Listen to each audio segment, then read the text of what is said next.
Hare Krishna, we should start now. Om Jnanatimirandhasya Jnananjana Chakshurunmilitam Jena Tasmai Shri Gurave Namaha.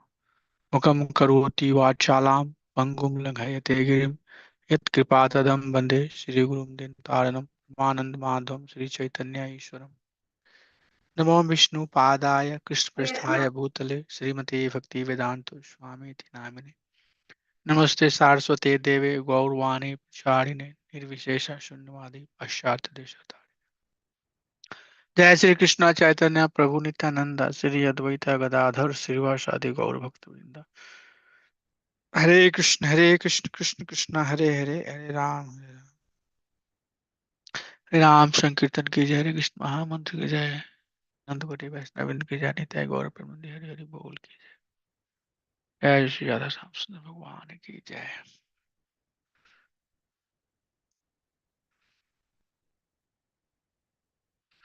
Hare Krishna. So far, we have studied the introduction and then we mostly focused on Mangalacharan, which is Vastu Nirdesh, the main objective of the discussion, or the person who is main object of entire discussion. And then Guru Bandhana and Vaishnava Bandhana. So Mangalacharan has this theory aspect. Vastu Nirdesh, Guru Bandhana, which is Namaskar, Vaishnava Bandhana, which is Bandhana to the devotee who are senior, and obeisances to or benediction to the devotees who are junior. And then different division of nectar of devotion. And most important, we went through definition of pure bhakti. Anyavilasita sunya, gyan karmadhyana avritam, anukulenu krishnanu, silnam bhakti rutamam. Then we saw that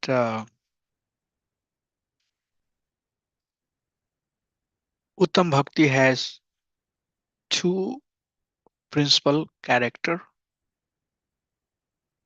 The prime character, Mukhya Lakshana, and secondary character, Tatastha Lakshana. The Mukhya symptom is that Anukulenu Krishnan. And then secondary Lakshan is Gyan Karmadya Anavritam.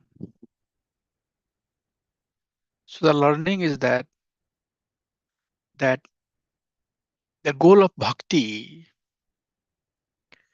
is to engage in devotional service as per the teaching given by Krishna himself. Dharmam tu sakshat bhagavata pranitaha. What is dharma? What is religion? The great personalities such as acharyas say one should not concoct dharma. I cannot create dharma. You cannot create dharma. Doesn't matter how advanced we are.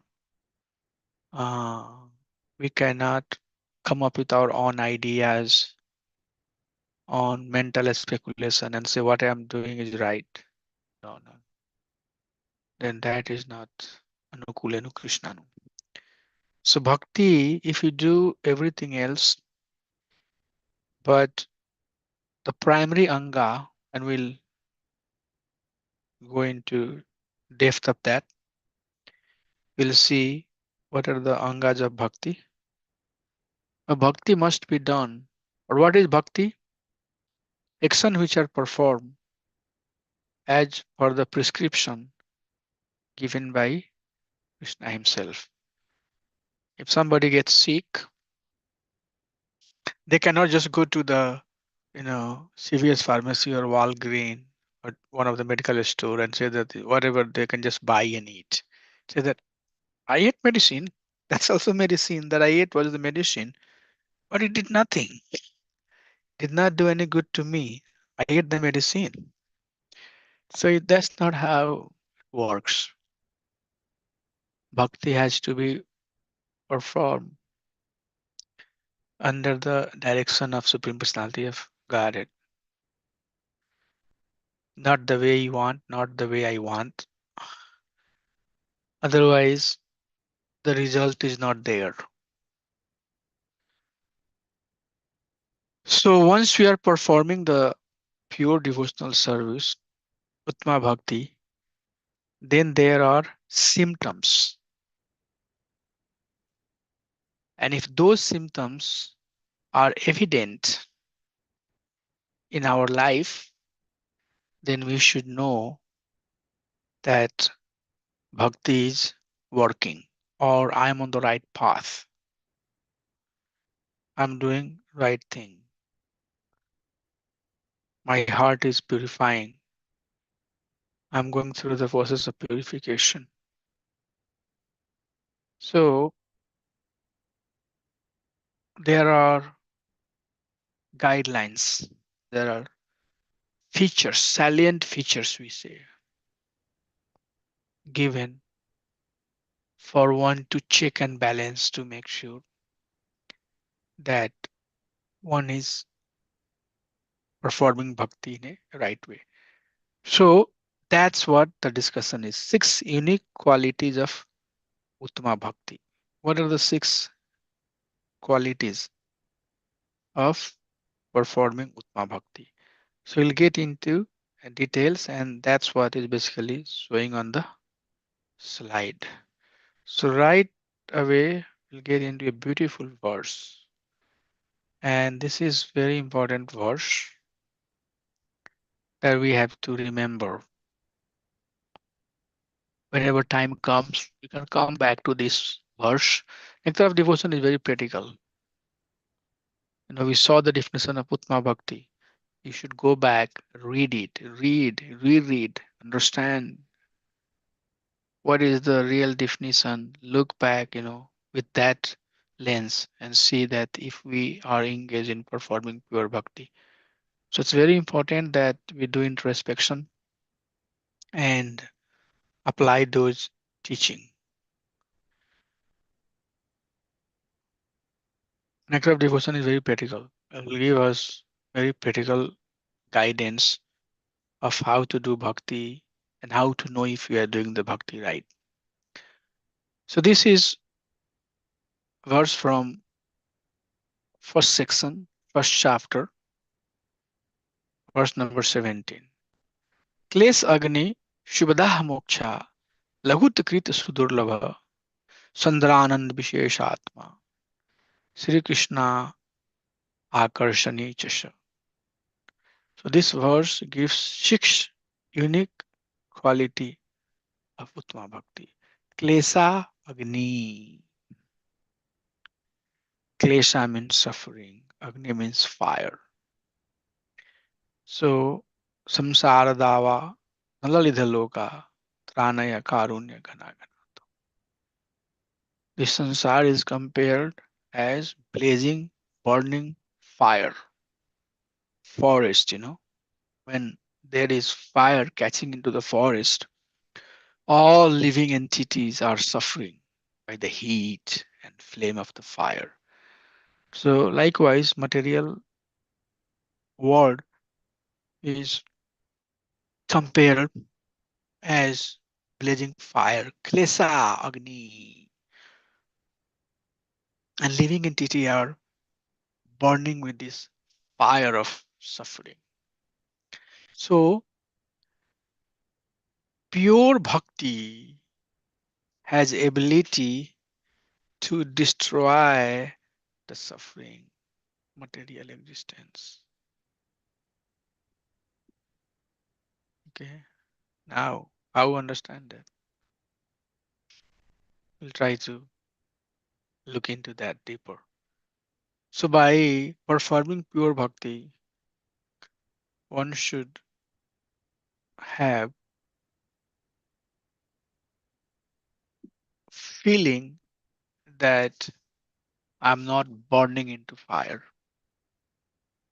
And you would see that how we know that dependence, dependent on, very dependent on Krishna, very dependent on Krishna. Whatever is happening, Svasachi, Nimit Matra Bhava Svasachi, just, be the Nimit Matra. Krishna is the doer. So very strong dependence on Krishna. And whatever is happening, it's happening for good.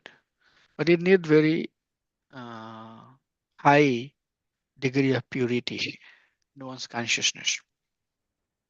So Klesa Agni, pure bhakti, will destroy the material suffering. And Shubhda, Shubha, Shubh is auspicious. And Da means to give, to bestow upon. So Shubhda, it is a very, very auspicious bestowal process.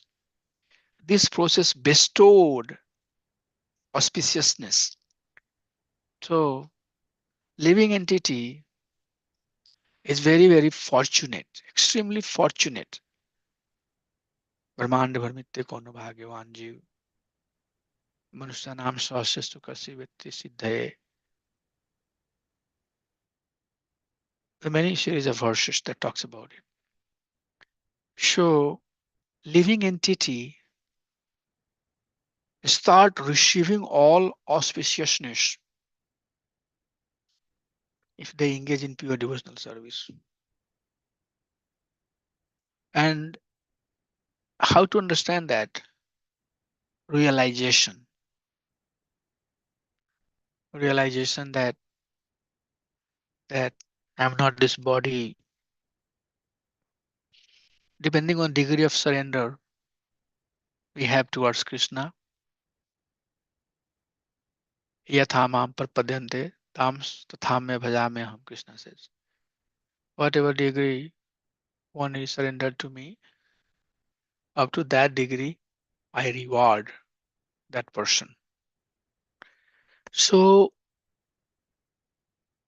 devotee starts feeling that their life is very auspicious. Ghana ghanatvam. In the burning fire, all the suffering living entity start feeling relief when ghana, when the cloud start pouring water, when rain, when very strong rain start happening, the living entity will have the relief.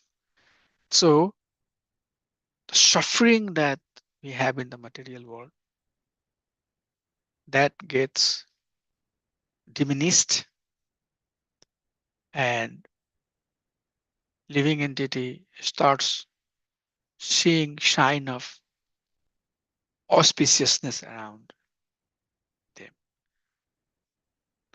And I was quoting this Guru Ashtakam prayer.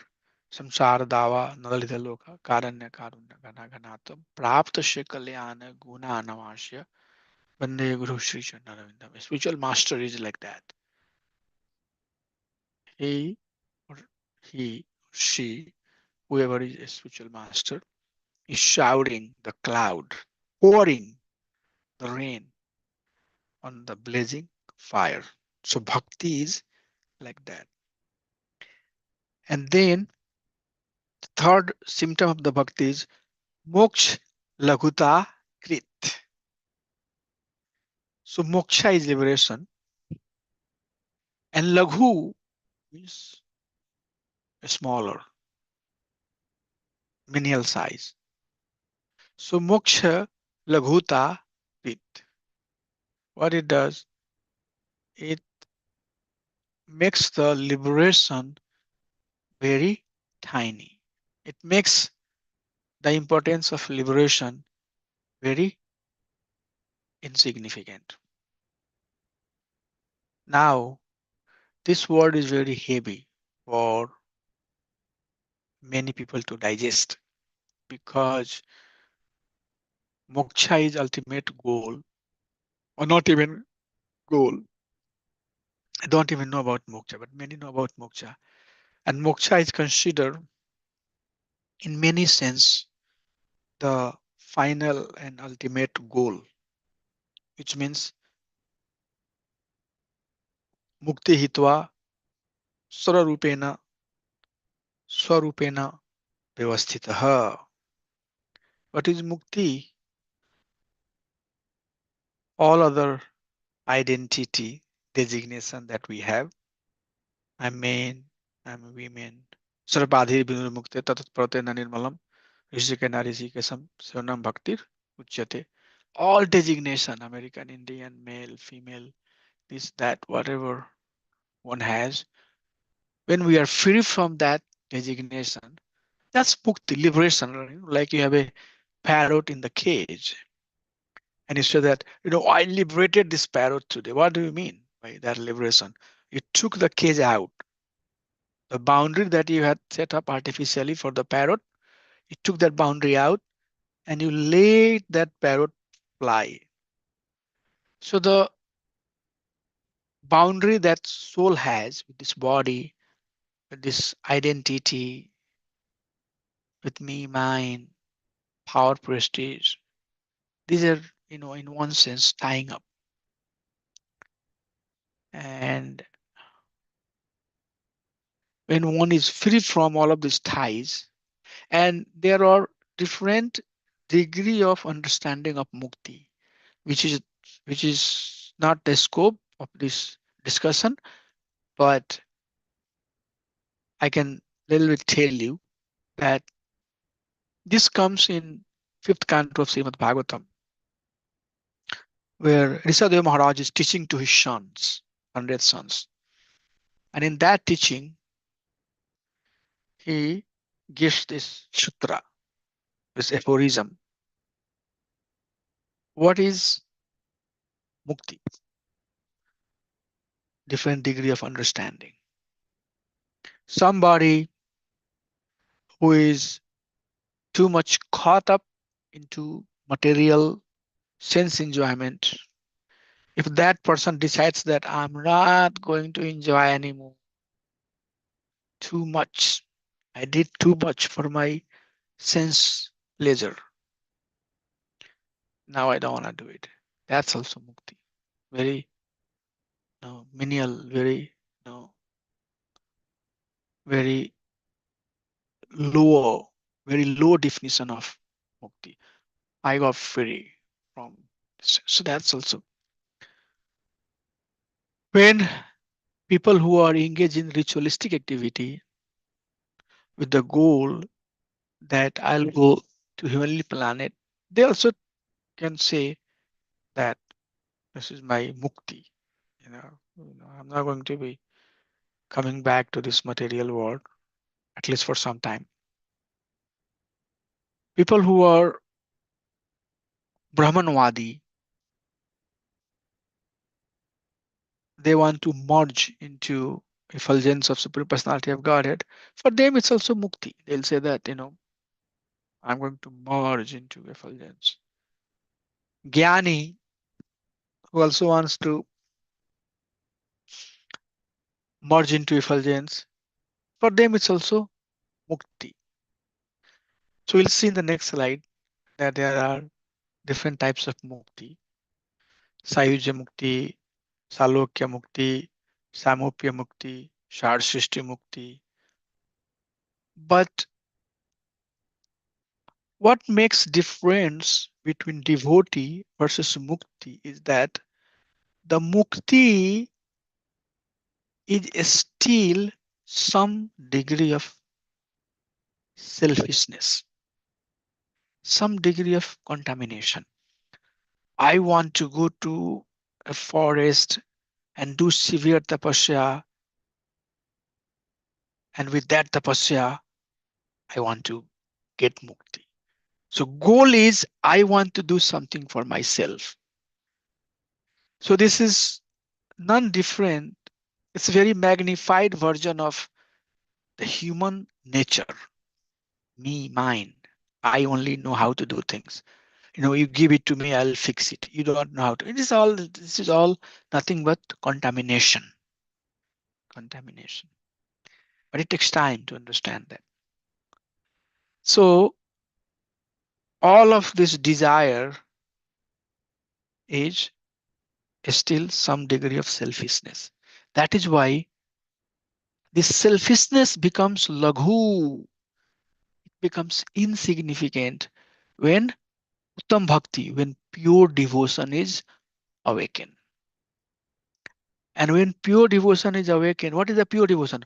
Anukulenu Krishnanu Silnam Bhakti Uttama. One has pleasure in serving. And perfect example is mother and their kids, baby. Baby is being served and mother is happily, very happily serving the baby only for the pleasure of baby. Oh, my daughter is crying. What happened? And then she starts crying. I have seen. When Neha, I have no impact, I have no effect. I'll just laugh. But when Neha starts crying, Karunanidhi will start crying. I said, why you are crying? I don't know why she's crying. I said, she's crying, why you are crying? But that thing would never make any impact to me. I will not understand. Ratan is sick, my son is sick, Karunanidhi is supremely upset. Whole day, whole day, even today. Today. If one of the, kids call and say that, Mom, I have this happening. They don't call me, they call mom. I'm different person. I'm heavy for everybody. So he'll upset, he'll get upset. So just the pleasure, right? There is no return. Mother is not returning anything from the baby, but just want to serve the baby. Just want to serve. Oh, that makes you happy? Yes. That makes you happy? She'll fight with husband. Rukmini wants this. Why you are not buying? That's how she'll be happy. Let's do it. I want that for her. Once, twice, thrice, 5 times, 6 times, unless and until baby doesn't get, mother will keep on requesting. I want that for. That is some of the example of what we are talking about, anukulena. Means all I am doing is that I'm doing it to please.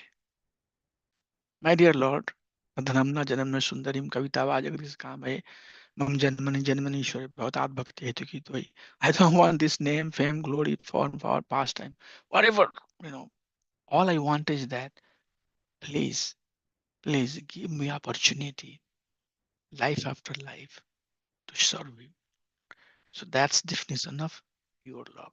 So when pure love towards Supreme Personality of Godhead awakens, when desire or pleasing the Vastu Nirdesh object, Krishna, awakens in the heart, then what will happen? We are in love, Krishna. We are working always to please Krishna. Now, what is the impact of it? What are the result of that becomes secondary? The primary is how can I love? And in last class, I said, Tumi tu amar, ami tu tomar. This is Bhakti Santa Swami Maharaj. He has given 8 concept of core pure devotion. What are the how some concepts to express our love towards Supreme Lord? He says, Ami tu tomar, tumi tu amar. I am yours and you are mine. I am yours. What is the meaning of I am yours? That has been defined by Yamunacharya, Srila Prabhupada, and Prabhupada has also given some definitions to it. And then Mahaprabhu, Madhvacharya, all of these great acharyas have given the definition. What is the meaning of I am yours? And what is the meaning of you are mine? And the bottom line is that fully depending and engaging in devotional service only for pleasure of Supreme Personality of Godhead. Prabhu, how you are able to do it? How you can do all of this? You have this problem, that problem, but you are still able to do this because there is some love awakened in the heart, and that love is driving. So this is a very beautiful concept. That's why I dwell. I spend some time to make this concept very clear. Moksha laghuta krit. The goal, the desire to be liberated becomes becomes insignificant. But right after that, it comes sudurlabha. Sudurlabha. Durlabha is rare. And su, when the su is attached to durlabha, means very, very rare. It's not only durlabha, but it's sudurlabha. Brahmand varmito kono bhagyavan jiv. Manusya nam sahaseshu. When we say that. So, pure bhakti, attaining the pure devotion is also very, very, very, very rare. So, we have to know there are many types of weakness that we have in our heart.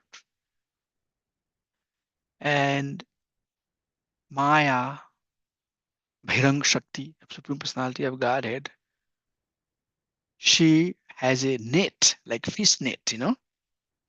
Fish net, throw into the water, it will catch fishes. It's designed to catch fish.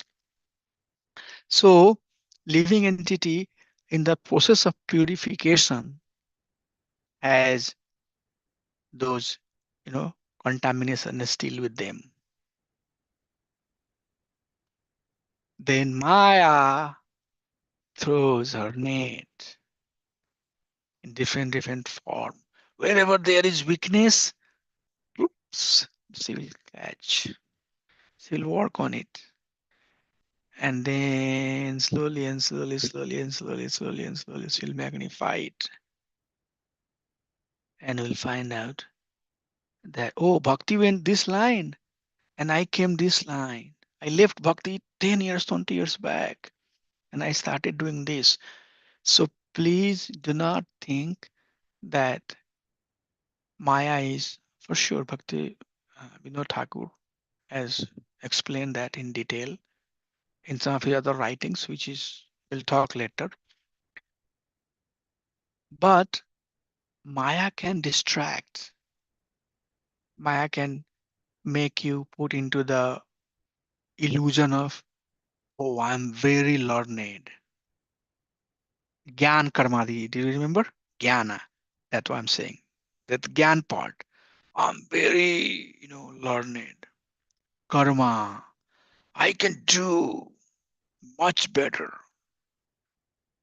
Anadi, etc., etc., etc., etc., etc. So whatever there is some weakness, she will catch, and then we'll forget our main goal.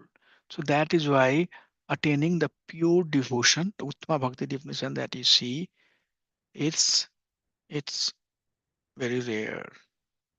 So in our dealings also, we know that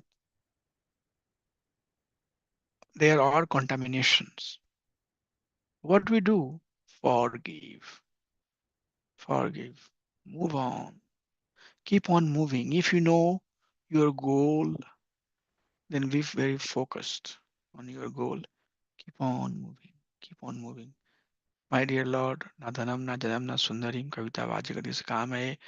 I know that there is so many types of allurement that can look very attractive to me, but I don't want that. Let me strongly take shelter of your feet. Just when I look at your feet, don't drag your feet. Let me be a speck of dust at your feet, and help me. That's the prayer we do. When we go in front of deity, what we pray? My dear Lord, I know your energy is very strong, very, very strong. Please help me so that I can practice devotional service. So bhakti, pure bhakti is very, very rare. So knowing the rarity of it, we should be serious about it. We should be removing the gross contamination that can be in our personality, in our expression, in our love towards Supreme Lord. Sandranand Visheshat. Sandranand, Chandra Anand, Anand, Vishesh Atma. So, Chandra Ananda, Anand is basically happiness, you know, and Chandra refers to concentrated happiness, a happiness which is very unique in their nature. There is happiness in the things of the material world. Like for example, there are certain juicy fruit, mango, very juicy, very tasty. If you eat it, very tasty, enjoyed it, so good. So there is ananda, but that's called bhoga ananda. This this happiness is coming after enjoying certain object, object of sensual pleasure. And that anand, that happiness is only up to the extent we are enjoying it. Once mango is over, the taste remain beside Binivartate Nidharasya Dehinam. The taste, is there, but there's no mango. You know, we have forgotten about it. So Bhoganand is considered like a mirage. In the desert, due to reflection of light, it appears that there is water. And thirsty deer sees on the sand, and it appears that, oh, there is water. The deer start running. And as it gets closer, it finds out, no, it's illusion. It's not, there is no water. In fact, it's all sand and sun. But somewhere else it will appear like water. Then deer chases that. So keep on chasing. Finally, there is no water. It's all illusion. And then deer dies in search of water. Dehapat, Dehapatya Kalatridishwa. Bhagavatam, Suga Goswami is saying Parikshit Maharaj that Dehapatya Kalatradishwa. Samsaric human being, they are engaged in looking at their body, apatya, and expansion of the body, sons and daughters, and Kalatra, wife, Adishwa, and all others, thinking that they will protect me. And they look at all of that. They are seeing all the destruction that's happening around. Pashyanapi na pashyati. Even they see, but they don't see. Even eyes doesn't make one see. Even there is eye that is working, still we don't see. They don't see. They're not, uh, what is that verse? Let me pull that verse. It's a beautiful verse. Dehapatya Kalata Dishwa. It's in second canto. So you should look at that beautiful, beautiful verse. I think it's 8th verse in first chapter. Yeah. So the living entity is like that. Dehapatya kala atadishwa atmaseneshu satashwapi tesham parmato nidhanam. This is the word I was looking for. Tesham parmato nidhanam pashyanapi na pashyati. Tesham parmato nidhanam.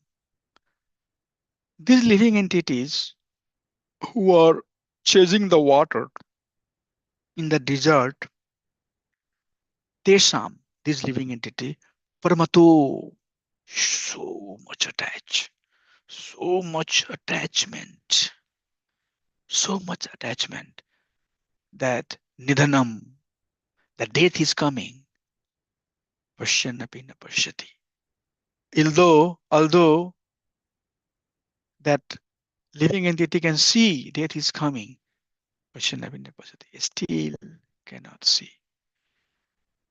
So the bliss that one get from the object of the material world is drop. It's like a mirage. It's like illusion of happiness. There is no real happiness.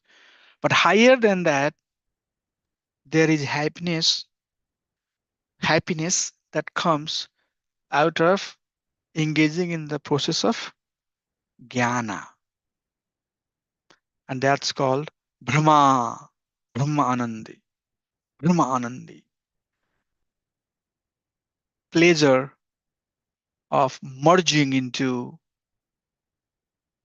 effulgent of Supreme Personality of Godhead. And that Anand is compared as water that is in the hoof of a cow. So that does satisfy thirst up to some extent, but not up to fullest, because it's very limited water. Highest most Anand is Premanandi, Sandrananda Visheshatma. So the word Visheshatma is referring to that soul who are Premanandi. They are enjoying the bliss, happiness, being in the loving exchange of devotional service towards Supreme Personality of Godhead. Their release is very, very high. They are releasing very higher truth through the process of devotional service. So that Anand is Sandra Anand. Anand, that living entity, are engaging, are receiving in the process of devotional service is Chandranand, concentrated bliss. And this is compared as the Ambudhau, ocean of bliss. Not water in the hoof, but the water that you have in the ocean. That much happiness. Now living entity cannot do, swim, merge, drink, whatever you do. There is unlimited Anand. So that type of Anand is Sandranand. Sandranand is that type of happiness. Make sure that the word is clear. And then sixth one is Sri Krishna Akarshani. When we are engaged in pure devotional service, it attracts Krishna. Krishna is very attracted to it. It's not like that Krishna is not seeing the suffering that you and I are going through, the pain that we are going through, the criticism that we are going through, all of that, the hate, the envy that we have, that we are going through. Krishna sees all of that. But devotee just takes it. My dear Lord, taking it. I know I'm not perfect. I'm taking it because I have a goal to serve you. So it attracts Krishna. The suffering that Prahlad Maharaj went through attracted Lord Nrsimhadev. He came. He came. Suffering, criticism that Lord Dhruva went through, negligence of the mother that he went through. Lord Vishnu, Krishna saw it. So there are many examples, Mother Sita, when Ravana was trying to torture, Lord Ram was definitely attached to Mother Sita, but Lord Ramchandra can see what's happening to Mother Sita. So the relationship between devotee and Supreme Lord is like that. I always say, don't feel alone. Always say, it's my firm conviction, and I use this word a lot, that don't feel that, I'm just myself. If you are performing pure bhakti, be assured that you are fully guarded each and every moment of time. Krishna is guarding. Prabhupada is a perfect example. Srila Prabhupada came in a very advanced stage, and everything Krishna gave him as he wanted. So there is exchange as mother is exchanging with baby, making sure that the baby has all the needs fulfilled, but still she comes with a stick. Say, get up. No, mom, I want to sleep. No, get up. You have to get up. Get ready. Go for school. No compromise at that time. Get ready. No, I want to sleep. She'll beat. Get up. Time is coming. Bus is there. Why? Because there is higher goal. So if we are going through some suffering, that doesn't mean that Krishna is not there. Krishna is like that mother, like that father. Hey, get up, get up. You have to go to school. So that's what it is. That's the relationship between devotee and Krishna. So I wanted to spend some time and make you understand these three unique features of pure bhakti.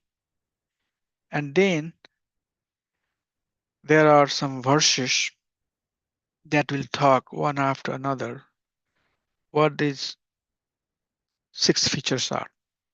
So we are going to talk about Klesagni. And before we do that, we'll see some other definitions that emphasize what are the characters of pure bhakti. This is coming from Kapil Dev. He's talking to Mother Devavati. He says, Madgunaha Sruti Matrena Mai Sarva Guhasaya Manogatir Avikshina Yatha Ganga Bhasho Dhau. Further he says, Lakshanam Bhakti Yogasya Nirgunasya Yudharitam Ahituki Avayahita Ya Bhakti Purushottama. So he gives the definition of pure bhakti. He says, Madguna Sruti Matrena Mai Sharva Guhasaya Manogatir Avikshanam Yatha Gangam Bhasho Abuddhayo. He says that when living entity start Shruti means hearing, Madguna my quality. So he says Matrena, matra, little bit, you say that, oh, you just do this matra, just do this much, just do a little bit. That's the word matra. Matrena, just doing very little, such as hearing about my madguna, my qualities. Mahisharvasya guhasya, me who are residing in the heart of all living entity as Paramatma, right? So if living entity is showing some interest to hear Krishna Katha. Krishna said, I'm not very far. I can see that that you know living entity is interested to hear about me. And then Manogatir Avikshanam. Once I know that living entity has interest, then I give them the goal, destination to come to me. And how? Yatha Gangam Vasho Ambudho. As Mother Ganges, Mother Ganges has propensity or tendency. It comes from very hilly, mountainous area, goes through all the ups and downs, doesn't matter. And the mountain comes, hill comes, whatever it comes, she'll find a path around it. And finally, she will meet Ambudhau. She will meet the ocean. So Krishna is saying that when the living entity has just some desire to hear about me, I, being situated in their heart, give them the quality. Nirgunasya hi udharitam. Me who are free from all of these guna, give them the quality to the living entity by which they become nirguna. Taragunya Visaya Veda. Nastaragunya Bhava Arjuna. Oh Arjun, what is the dealing of this material guna? Either you are dealing with tamoguna, either you are dealing with rajaguna, or either you are dealing with sataguna. Or very refined, fine, guning sataguna. But forget about these gunas. That's nirguna. Forget about this guna. Nirguna means no guna. No, no, no attachment with tamo, rajo, or sato. That's the gunya bhava. Come out of it. So pure devotional service is called Shuddha Sattva. Shuddha Sattva. Sandranand Visheshatma.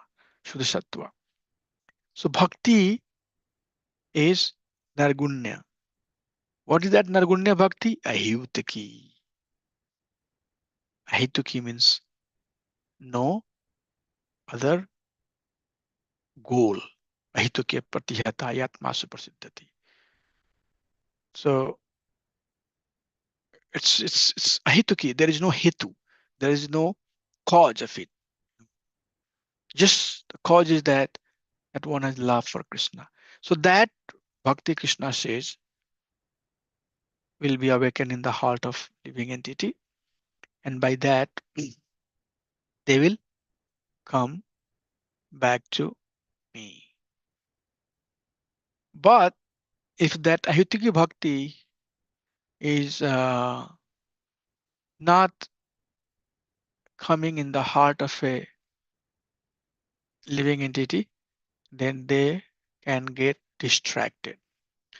So these are the 5 types of liberation. Shalokya, Shar Srishti, Samipya, Sharupyagtavam apiyuta, Dhiyamananam, Dhiyamananam, Nagranati, Vinamat Shivanam Janha, Shalokya, Shar Srishti, Samipya, Sharupya,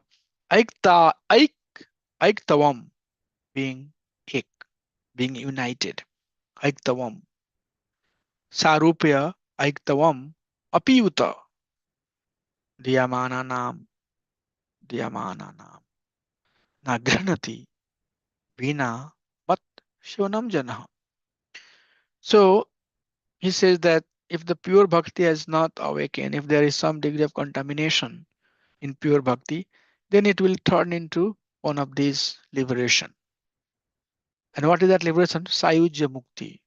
merging into the Brahman effulgence. These are very high though, very high. But pure bhakti and knowing the highness of it, we also understand how high is the bhakti, right? So by understanding how high these goals are, we know how high we are aiming for.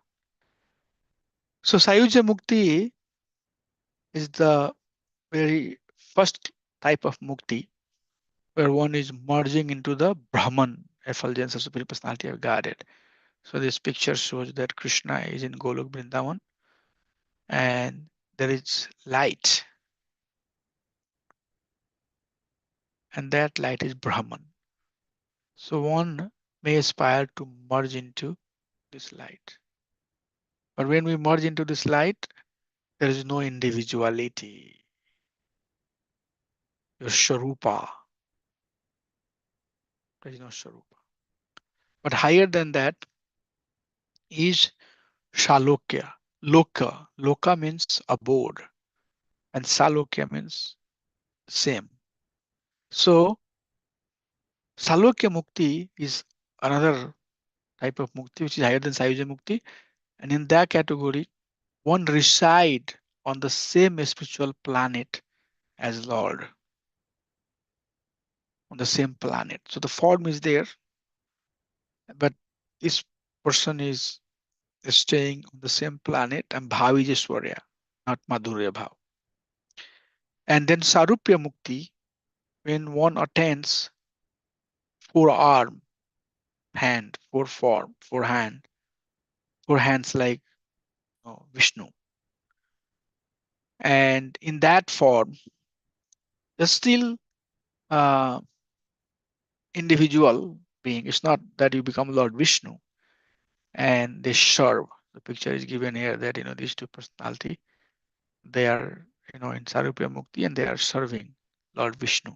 These are very higher uh, types of liberation. And Samipya Mukti means one become associates, very close associates, Supreme Lord.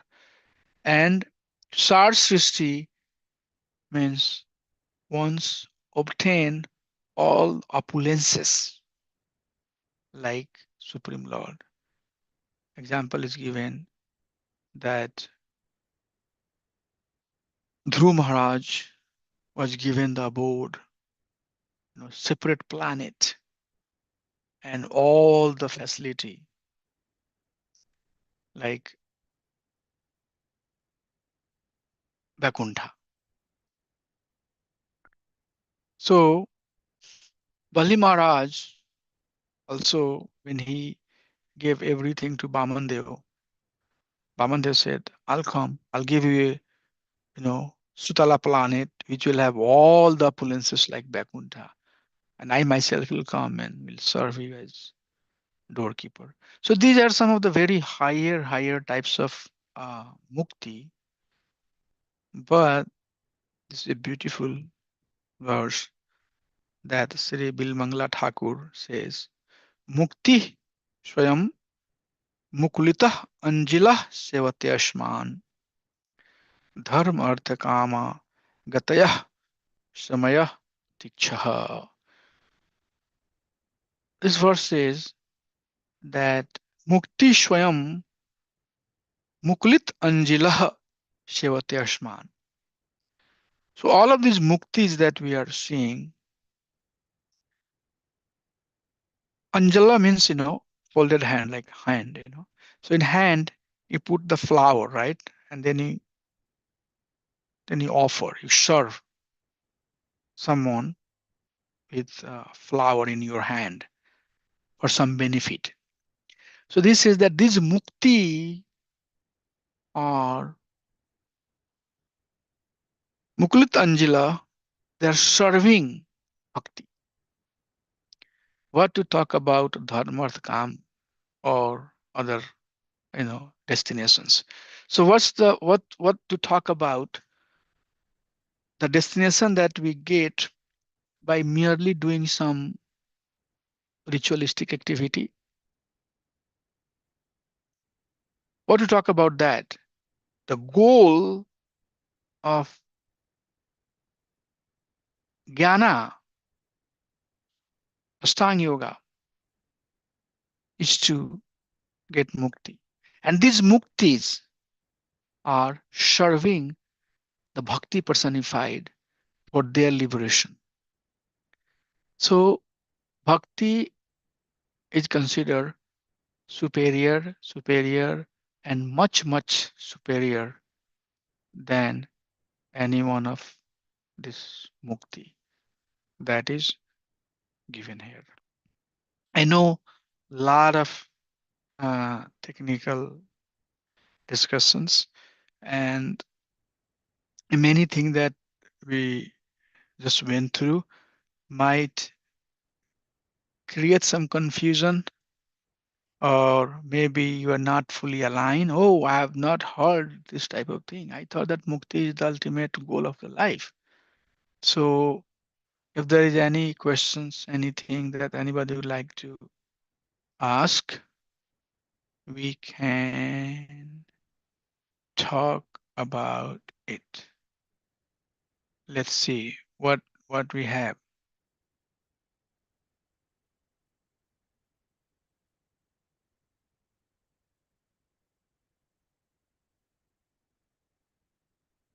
Can we talk about it if there is anything anybody has?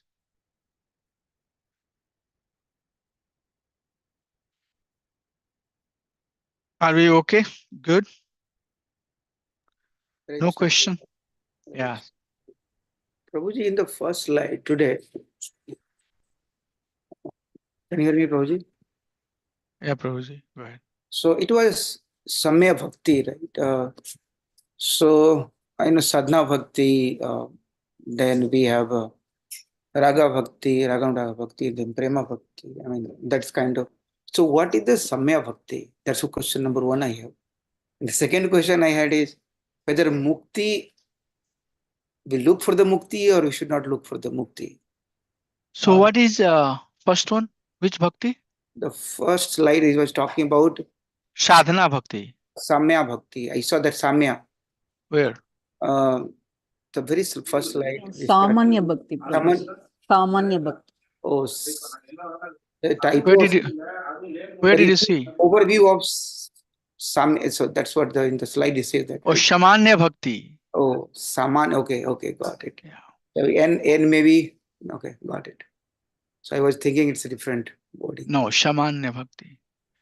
Okay, I got it. So Samanya Bhakti. So what is the meaning here, Samanya Bhakti? Where you are seeing that? Can you show me? So Prabhuji, it's overview of just below of the stone section wave 1. Overview, I see that that's a just nectar of devotion on just on. Oh, overview of some. Yeah, this would be Samanya bhakti. Samanya bhakti is basically sadhana bhakti. Okay. So Samanya bhakti has two division. It's called Badhi bhakti and Raganuga bhakti. So this should be Samanya, Samanya, Samanya. Yeah, so that's what And when we say Samanya bhakti, which means we are Samanya, Samanya. So we are right now overviewing that what are the symptoms of Samanya bhakti, which is Sadhana bhakti, which is Badhi bhakti and Raganuga bhakti. You asked second question, what was that? So whether mukti is desirable or not for a devotee. What do you understand? That's a good question. What do you understand based upon the discussion that we had so far? Let me ask you, what did you understand based upon the discussion that we had so far? Should we desire for mukti or not? Like what is your understanding? I would like to understand. Yes. What you got out of the discussion? I would like to know that. So, mukti it's still kind of selfish desire. Yes, it is kind of once we get into devotion, we kind of byproduct kind of things comes up, but we should not be associated to the Exactly. Yeah. Exactly. So that's the intent.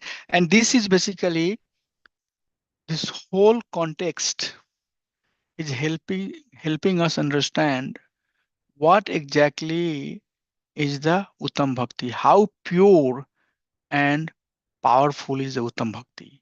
That all of these has to be rejected for Aituki Bhakti.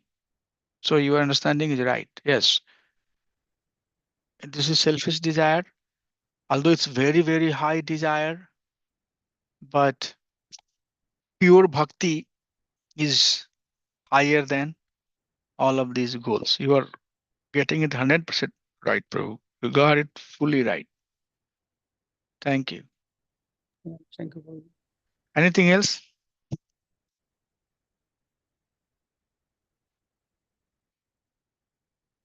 Anything else? Okay, if there is nothing, let's adjourn here. We'll connect next Saturday. Then many devotees are, I'm not going to really let them even give the exam if they don't attend the class. This is not acceptable. Okay, thank you. Hare Krishna, everybody. Hare Krishna, Prabhu. Hare Hari Krishna. Bol, Hari Bol, Hare Krishna. Thank you, Prabhu.